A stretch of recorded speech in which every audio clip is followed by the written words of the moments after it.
I'm sorry, sir. Excuse me. We are filming a documentary. We are YouTubers. Do you mind if I can ask you some questions, like in 2 minutes? A documentary About education, English, business, finance, entrepreneurship. Okay, It's you're gonna be doing real it quick. for what? For your college or? Yeah, for my channel, I am an influencer. I'm a content creator, and I make videos. It's a non-profit. Okay, I'll try. Okay, thank you. So you're working here, right?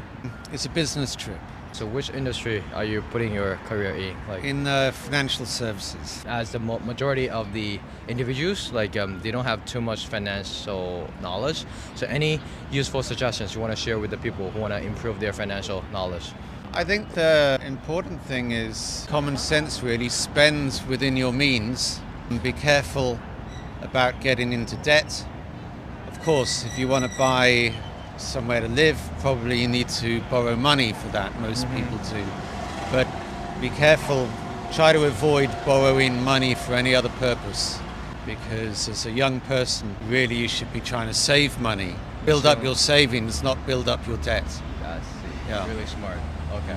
The one more question is, like the majority of the people say the economy in 2024 is going down, right?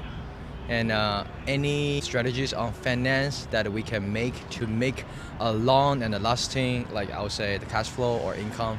Well, again, try to put away some money for savings for the long term. If you're lucky enough to have some money to invest, don't put it all in one thing. You need to diversify. Investment? Diversify your investments, yes. Any high quality investment strategies you want to share with us? No, not really, because I don't claim to have any particular insight on that, other than stressing the importance of diversification.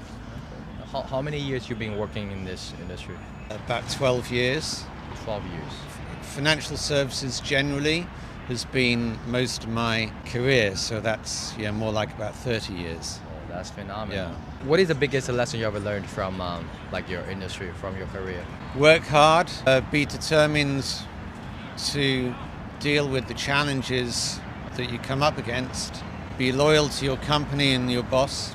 You have to recognize that over your career, the likelihood is that you will face some enormous challenges from time to time, and you have to have some self-confidence and determination to deal with those challenges. And of course, hopefully you might have some colleagues or network who can support you. When I say support you maybe with a little bit of advice or just kind of emotional support by helping you sort of unload your stress. I mean, financial services can be a stressful industry to work in. Thank you. And do you want to share some suggestions to me? Because I am making my social media account and I want to learn more about finance, and actually I'm doing my business online. It's more about promoting some videos on my channel and trying to spread something that is worthy, something that is useful for my followers, to my viewers. So do you have any suggestions to me, like on finance or on business? Okay. Well, first of all, I would say that I'm not an expert on social media. Like a lot of people in my generation, we're not very well clued up on social media. But I would suggest that if you want to use your channel to address financial topics, then I think you should try to focus on basic principles of common sense. Yeah, like I said, the important thing in investment, one of the golden rules is to diversify.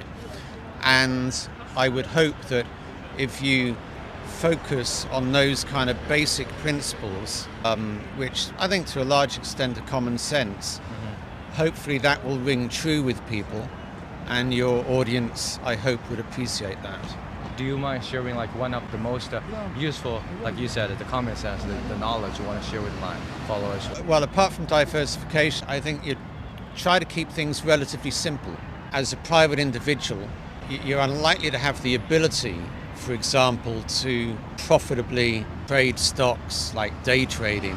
People can get excited about that kind of thing, but the chances are they're going to lose, because if you're trying to trade stocks on a regular basis, you're effectively saying that you can compete with all these big institutions that have huge amounts of resources, technology and expertise. Yes. As a private individual, are you going to be able to beat them? Chances are. And what about the funds? Funds can be a very good thing. They give you a little bit of diversification within the fund itself. And if you're interested in putting some money into funds, you just need to make sure that you find a very reputable fund management company. Find your like a bank manager maybe? And maybe your bank can help you choose, yes.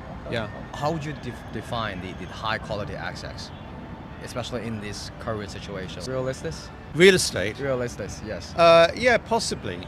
But if you invest directly into real estate, you're investing into something which isn't very liquid, meaning that if you need the money and all your money is tied up in maybe one or two apartments, you just need a little bit of money out. What are you going to do?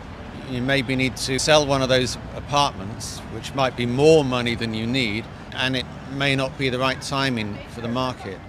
But if you're interested in real estate, normally there are more sort of indirect ways to invest. Like? Well, in the market where I live in Hong Kong, and I used to live in Singapore. Those markets have what we call real estate investment trusts, where you're not directly putting money into a property, you're putting money into a trust.